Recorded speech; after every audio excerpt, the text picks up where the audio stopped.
नमस्कार भाई सभी को। आपका अपने YouTube चैनल राकेश विजन ए पर सबका फिर से स्वागत है। ये दृष्टि एनसीईआरटी की जो सीरीज चली हुई है उसका लेसन नंबर 6 है हिस्ट्री का। राज्य, राजा और एक प्राचीन गणराज्य। तो पहला क्वेश्चन है, निम्नलिखित में से कौन से उत्तरवैदी ग्रंथ हैं? इनमें से कौन से उत्तरवैदी ग्रंथ वे बताने हैं। पहला ऋग्वेद, यजुर्वेद, अर्थवेद, ब्राह्मण ग्रंथ, उपनिषद। तो इसमें ये सारे हैं ऋग्वेद को छोड़कर। व्याख्या है, चारों वेद में ऋग्वेद सबसे पुराना है। ऋग्वेद के काल को ऋग्वैदिक काल के नाम से जानते हैं। सामवेद, यजुर्वेद, अर्थवेद, ब्राह्मण, उपनिषद तथा अन्य कई ग्रंथों के ऋग्वेद के बाद रचे होने के कारण इन्हें उत्तरवैदिक ग्रंथ कहा जाता है। ये ग्रंथ उत्तर भारत में खासकर गंगा यमुना क्षेत्र में रचे गए। पुरोहित द्वारा रचित इन ग्रंथों में विभिन्न प्रकार के अनुष्ठान और उनके संपादन की विधियाँ बताई गई। इसमें सामाजिक नियमों के बारे में भी बताया गया है। इन ग्रंथों में सामाजिक नियमों के बारे में भी बताया गया है। क्वेश्चन नंबर 2 है, सूची 1 को सूची 2 में सम्मिलित कीजिए। सूची 1 को सूची 2 में सम्मिलित कीजिए।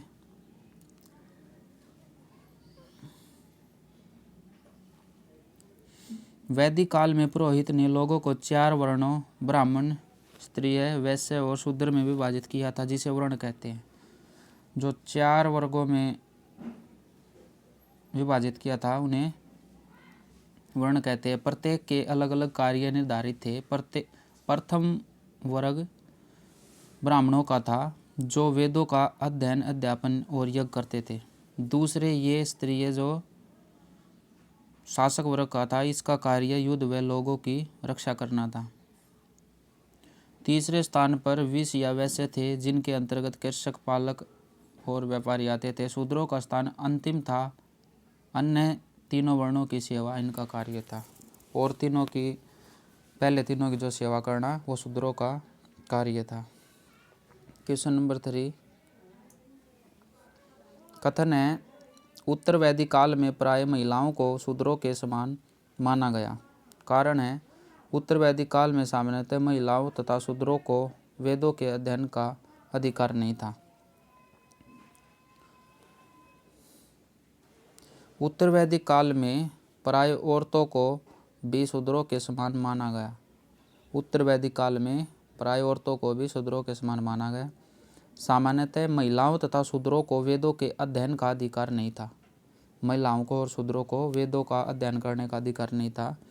अतः कथन ए और आर दोनों सही है, परंतु आर ए का सही स्पष्टीकरण नहीं है। क्वेश्चन नंबर 4, वैदिक काल के संदर्भ में निम्नलिखित कथनों पर विचार कीजिए। फर्स्ट है, क्षत्रिय और वैश्य दोनों को ही यज्ञ कराने का अधिकार प्राप्त था। शूद्रों को अछूत माना जाता था। तीसरा है, सभी वर्णों का निर्धारण जन्म के आधार पर होता था। जितने भी वर्ण थे उनका निर्धारण जन्म के आधार पर होता था। व्याख्या है, वैदिक काल में क्षत्रिय और वैश्य दोनों को यज्ञ करने का अधिकार था। वैदिक काल में क्षत्रिय को भी और वैश्य को दोनों को यज्ञ करने का अधिकार था। अछूत की धारणा वैदिक काल के बाद में आई थी। अछूत की जो धारणा चली थी वो वैदिक काल के बाद आई थी। उत्तर वैदिक काल तक शूद्रों को अछूत नहीं माना जाता था। बाद के काल में शिल्पकार, भोजन संग्राहक, शिकारी तथा शवों को जलाने व दफनाने वाले लोगों को अछूत माना गया। अतः कथन 2 गलत है। वैदिक काल के अंत तक उत्तर वैदिक काल में सभी वर्णों का निर्धारण जन्म के आधार पर होने लगा। उदाहरण के तौर पर ब्राह्मण माता पिता की संतान ब्राह्मणी होती थी।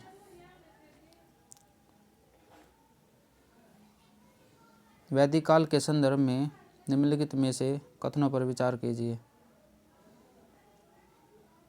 फर्स्ट है, ब्राह्मणों द्वारा बनाई गई वर्ण व्यवस्था सभी के द्वारा पूर्णतः स्वीकार नहीं की गई। ब्राह्मणों द्वारा बनाई गई जो वर्ण व्यवस्था थी वो सभी के द्वारा पूर्णतः स्वीकार नहीं करी गई थी। उपमहाद्वीप के पूर्वोत्तर क्षेत्रों में पुरोहितों का प्रभाव बहुत सीमित था।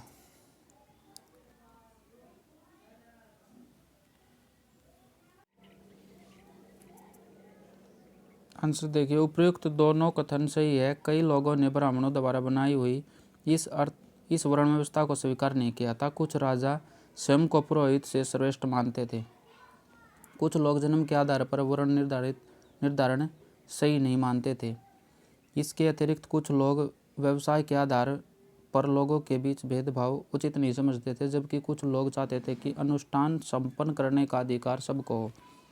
कई लोगों ने छुआछूत की आलोचना की।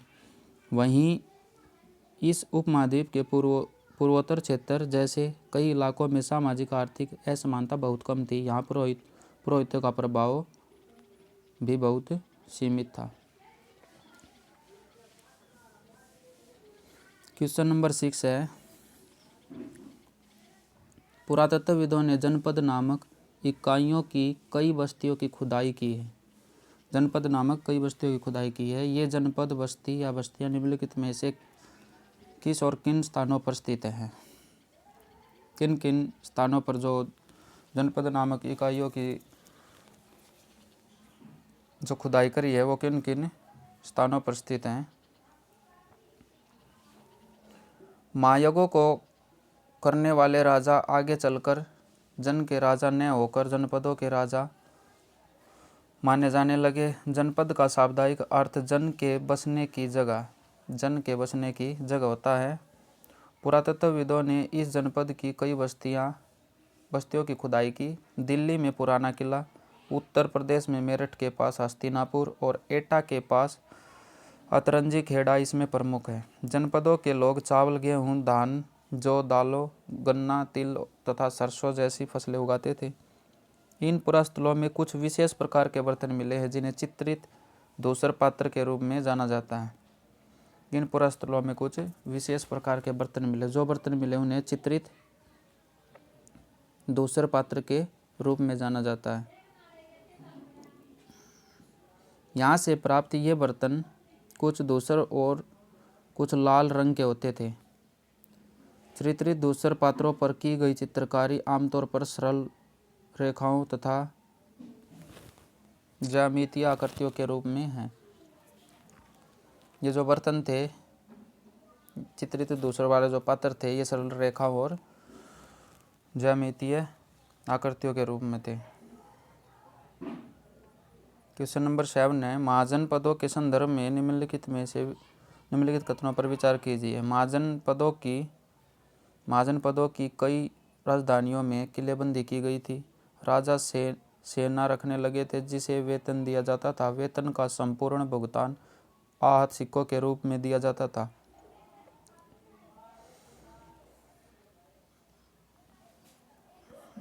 लगभग 2500 वर्ष पूर्व कुछ जनपद अधिक महत्वपूर्ण हो गए। इन्हें जनपद कहा जाने लगा।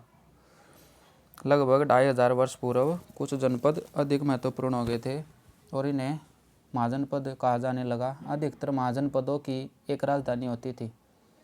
ज़्यादातर महाजनपद ऐसे थे जिनकी एक राजधानी होती थी। कई राजधानियों में किलेबंदी की गई थी और ये किलेबंदी आक्रमण से सुरक्षा करती थी। तो किलेबंदी ऐसे की गई थी कि भाई कोई युद्ध हो तो उसमें सुरक्षा मिले। ये राजाओं की समृद्धि और वैभव को भी दर्शाती थी। अब राजा सेना रखने लगे थे। सिपाहियों को वेतन देकर पूरे साल रखा जाता था। कुछ भुगतान आहत सिक्कों के रूप में होता था, न कि संपूर्ण भुगतान। अतः कथन 2 गलत है। कुछ भुगतान होता था, संपूर्ण भुगतान नहीं होता था, इसलिए कथन 2 गलत है। क्वेश्चन नंबर 8, महाजनपदों की कर प्रणाली के संदर्भ में निम्नलिखित कथनों पर विचार कीजिए। फर्स्ट है, प्राय उपजगा 1/3वां हिस्सा कर के रूप में निर्धारित किया जाता था, जिसे भाग कहा जाता है। जो उपज का जो 1/3वां हिस्सा था उसको कर के रूप में निर्धारित किया जाता था, उसे ही भाग कहा जाता था। कारीगरों को सम के रूप में कर का भुगतान करना होता था। इनमें से देखियो व्याख्या देखो। महाजनपदों के राजाओं को विशाल किलों और बड़ी सेना के लिए प्रचुर संसाधनों और इनके लिए पर्याप्त कर्मचारियों की आवश्यकता होती थी।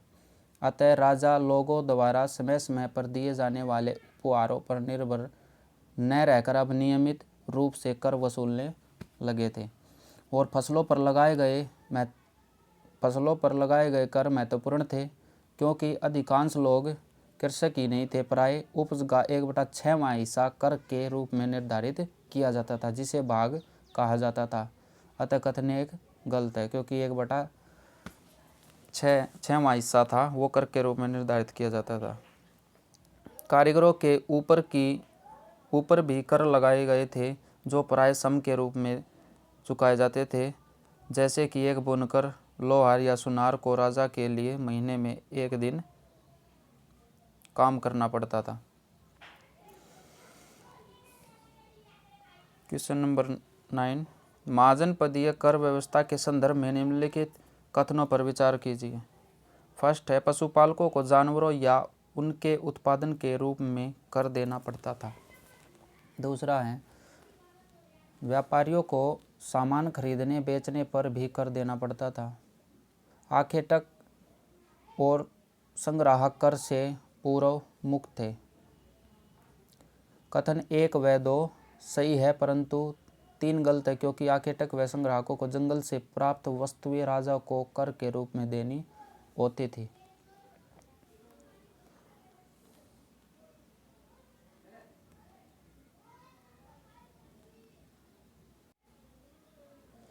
क्वेश्चन नंबर 10 है, प्राचीन महत्वपूर्ण नगर कौशाम्बी निम्नलिखित में से किस स्थान पर स्थित है? मेरठ उत्तर प्रदेश, गाजियाबाद उत्तर प्रदेश, इलाहाबाद उत्तर प्रदेश, वाराणसी उत्तर प्रदेश। तो कौशाम्बी नगर आधुनिक उत्तर प्रदेश के इलाहाबाद जिले में स्थित है। उत्तर प्रदेश के इलाहाबाद जिले में स्थित है। अब ये यहाँ से किले की दीवार के जो अवशेष मिले हैं, इसके एक भाग का निर्माण संभवतः 2500 वर्ष पूर्व हुआ था। कौशाम्बी प्राचीन काल में वत्स महाजनपद की राजधानी थी। कौशाम्बी है ये प्राचीन काल में किसकी राजधानी थी? वत्स महाजनपद की राजधानी थी। महाजनपदीय युग में कृषि क्षेत्र में 2 बड़े परिवर्तन आए थे। इन परिवर्तनों के संदर्भ में निम्नलिखित कथनों पर विचार कीजिए। फर्स्ट है, हल के फाल अब लोहे के बनने लगे थे। सेकंड है, लोगों ने धान की कृषि बीज छिड़ककर करने की बजाय धान के पौधों का रोपण करके शुरू कर दी थी। व्याख्या इसकी, उपर्युक्त दोनों कथन सही है। हल के फाल अब लोहे के बनने लगे थे। इसमें कठोर जमीन को लकड़ी के फाल की तुलना में आसानी से जोता जा सकता था। इससे फसल की उपज बढ़ गई थी। लोगों ने धान के बीज छिड़ककर उपजाने के बजाय धान के पौधारोपण की प्रक्रिया सीख ली थी। इससे पहले की तुलना में बहुत अधिक पौधे जीवित रहते व पैदावार ज़्यादा होती थी। इसमें कमर तोड़ परिश्रम लगता था। ये काम अधिकतर दास दासी तथा भूमिहीन खेतीहर मजदूर करते थे।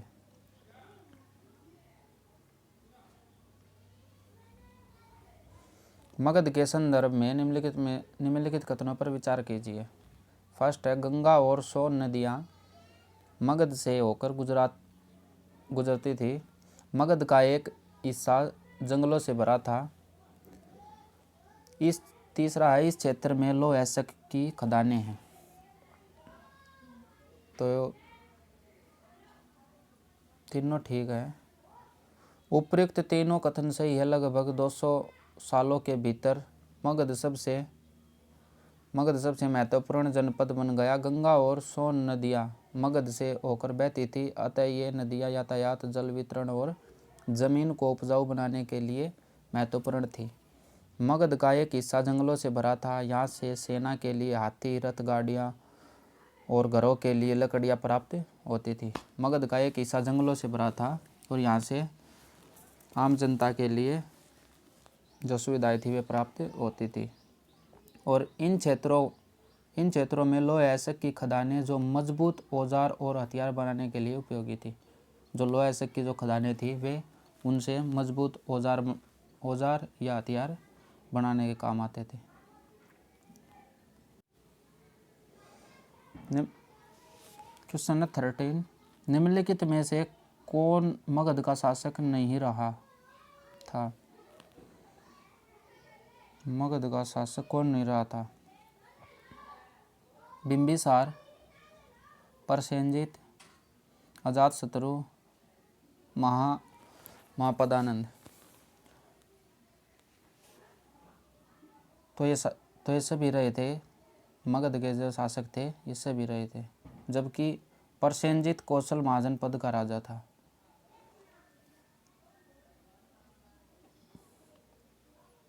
क्वेश्चन नंबर 14, निम्नलिखित में से कौन सा या कौन से नगर मगध की राजधानी कभी नहीं रहे? राजगृह, श्रावती, पाटलिपुत्र, इनमें से कौन से नहीं? बिहार में राजगृह, आधुनिक राजगीर कई सालों तक मगध की राजधानी बनी रही। बिहार में जो राजगृह है ये कई सालों तक मगध की राजधानी बनी रही थी, और बाद में पाटलिपुत्र, जिसे आज का पटना बोलते हैं, को राजधानी बनाया गया, जबकि श्रावस्ती कौशल महाजनपद की राजधानी थी। श्रावस्ती है ये कौशल महाजनपद की राजधानी थी। क्वेश्चन नंबर 15, सिकंदर द्वारा अपने विश्व विजय अभियान के दौरान भारतीय उपमहाद्वीप में मगध की ओर कूच करने के संदर्भ में निम्नलिखित कथनों पर विचार कीजिए। फर्स्ट है, सिकंदर की सेना ने आगे बढ़ने से इनकार कर दिया था।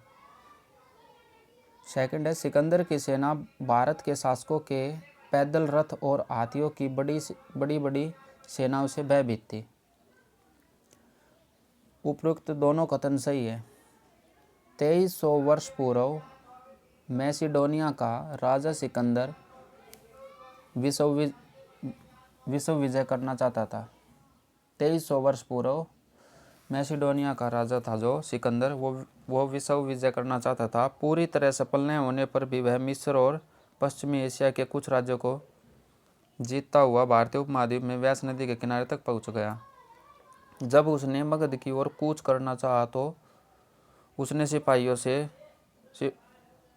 उसके सिपाहियों ने इनकार कर दिया। वे इस बात से भयभीत थे कि भारत के शासकों के पास पैदल रथ और हाथियों की बहुत बड़ी सेना थी, तो इसलिए उनके सिपाहियों ने मना कर दिया।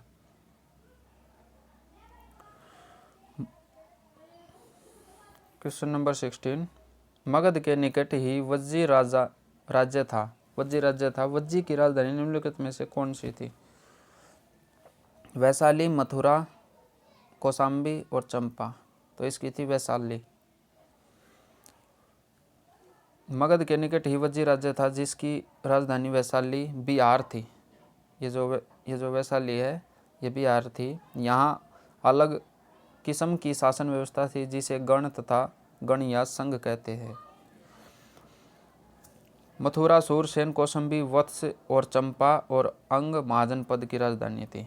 मथुरा सूरसेन की थी और कौशाम्बी, वत्स और चंपा और अंग महाजन की राजधानी थी। क्वेश्चन नंबर 17,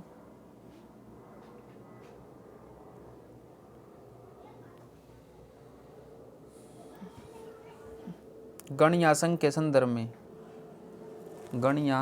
संदर्भ में निम्नलिखित कथनों पर विचार कीजिए। एक ही शासक के अधीन एक विशाल राज्य क्षेत्र गण या संघ कहलाता था। बुद्ध तथा महावीर दोनों ही गण या संघ से संबंधित थे। व्याख्या, गण शब्द का प्रयोग कई सदस्यों वाले समूह के लिए किया जाता था। संघ शब्द का तात्पर्य संगठन या सभा से है। संघ शब्द का जो तात्पर्य है वो संगठन या सभा से है। गण या संघ में एक से अधिक शासक होते थे। प्रत्येक व्यक्ति राजा कहलाता था। ये सभी मिलकर विभिन्न अनुष्ठानों को संपन्न करते थे। अतः कथन एक गलत है। ये सभाओं में बैठकर बहस, बातचीत और वाद विवाद के जरिए फैसले लेते थे। स्त्रियां, दास तथा कमकार इन सभाओं में हिस्सा नहीं ले सकते थे। बुद्ध और महावीर दोनों ही गण या संघ से संबंधित थे। बौद्ध साहित्य में संघ के जीवन का बहुत ही संजीव वर्णन मिलता है। जो बुद्ध और महावीर थे ये भी गण और संघ से संबंधित थे। क्वेश्चन नंबर 18, गणों या संघों पर निम्नलिखित में से किस शासक ने विजय प्राप्त की थी? गणों या संघों पर मौर्य ने, गुप्त ने, कुषाण ने और सातवाहन ने। तो गुप्त ने की थी। कई शक्तिशाली राजा इन संघों को जीतना चाहते थे। कई राजा ऐसे थे जिनकी इन पर नज़र थी। इसके बावजूद उनका राज्य अब से लगभग 1500 वर्ष पूर्व तक चलता रहा। इसके बाद गुप्त शासकों ने गण और संघ पर विजय प्राप्त कर उन्हें राज्य में मिला लिया था। दीघ निकाय निम्नलिखित में से क्या है? दीघ निकाय जैन ग्रंथ है, बौद्ध ग्रंथ है, या ब्राह्मण ग्रंथ है, या उपनिषद ग्रंथ है? तो इसमें से ये बौद्ध ग्रंथ है। दीर्घ निकाय एक प्रसिद्ध बौद्ध ग्रंथ है जिसमें बुद्ध के कई व्याख्यान दिए गए हैं। इन्हें लगभग 2300 वर्ष पूर्व लिखा गया था। दीर्घ निकाय को लगभग 2300 वर्ष पूर्व लिखा गया था। अजातशत्रु वज्जी संघ पर आक्रमण करना चाहता था। उसने उस विजय पर सलाह के लिए अपने एक मंत्री को बुद्ध के पास भेजा था। अजातशत्रु के उस मंत्री का नाम निम्नलिखित में से क्या था? जो शत्रु भेजा था उसका क्या नाम था? उस मंत्री का नाम बताना। पहला सुनिध, दूसरा चेटक, वस्कार और जीवक।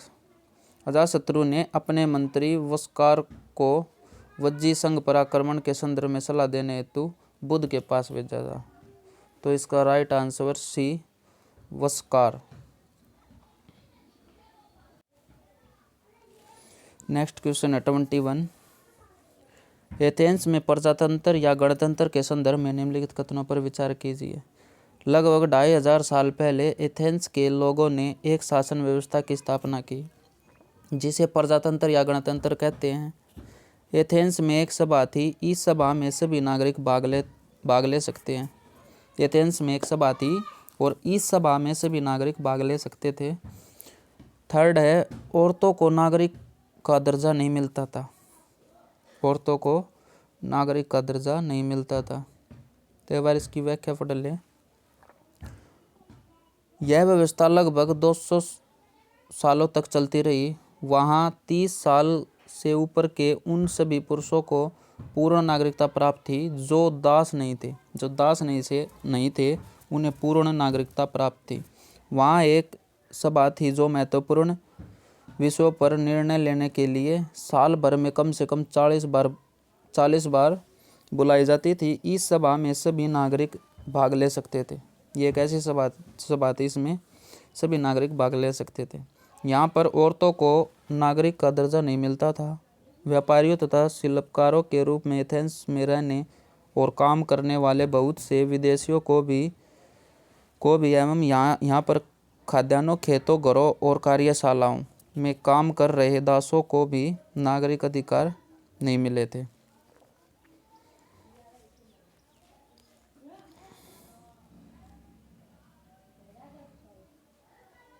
तो इस क्लास में इतना ही। अगला चैप्टर करेंगे 7th चैप्टर। तब तक के लिए धन्यवाद।